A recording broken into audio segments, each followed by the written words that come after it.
ಸ್ವಾರಸ್ಯ ಅನಿಸುತ್ತೆ. ಇಲ್ಲಾಂದ್ರೆ ಸುಮ್ಮನೆ ಘಟನೆ ಅನ್ನುವ ದೃಷ್ಟಿಯಿಂದ ತೆಗೆದುಕೊಂಡು ಹೋದ್ರೆ ಇವೆಲ್ಲ ಸಾಮಾನ್ಯ ಘಟನೆಗಳು, ಇದರಲ್ಲೇನು ವಿಶೇಷ, ಇದರಲ್ಲೇನು ಅಂತ ಭಾವನೆ ಬರುತ್ತೆ. ಶ್ರೀರಾಮಕೃಷ್ಣರೇ ಹೀಗೆ ಮಾಡಿದ್ರು, ಶ್ರೀಮಾತೆಯವರೇ ಹೀಗೆ ಮಾಡಿದ್ರು ಅಂತ ಕೇಳಿದಾಗ ನಮಗೆ ಭಾವನೆ ತುಂಬಿ ಬರುತ್ತೆ, ಹೃತ್ಪೂರ್ವಕತೆ, ಪ್ರೇಮ ಬರುತ್ತೆ.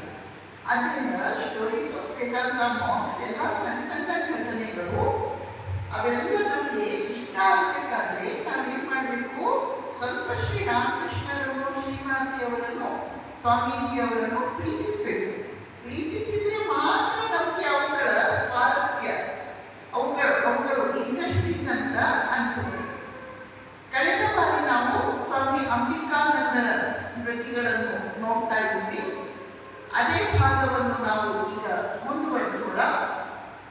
ಒಂದು ಸಲ ಶ್ರೀರಾಮಕೃಷ್ಣರು ದಕ್ಷಿಣೇಶ್ವರದಲ್ಲಿ ಒಬ್ಬರೇ ಕೂತ್ಕೊಂಡಿರ್ತಾರೆ.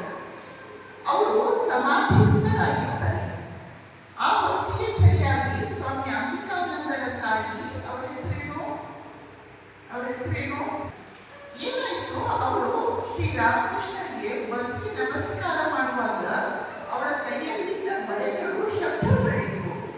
ಶ್ರೀರಾಮಕೃಷ್ಣರು ಸಮಾಧಿ ಸ್ಥಿತಿಯಲ್ಲಿದ್ರಲ್ಲ, ಸಮಾಧಿ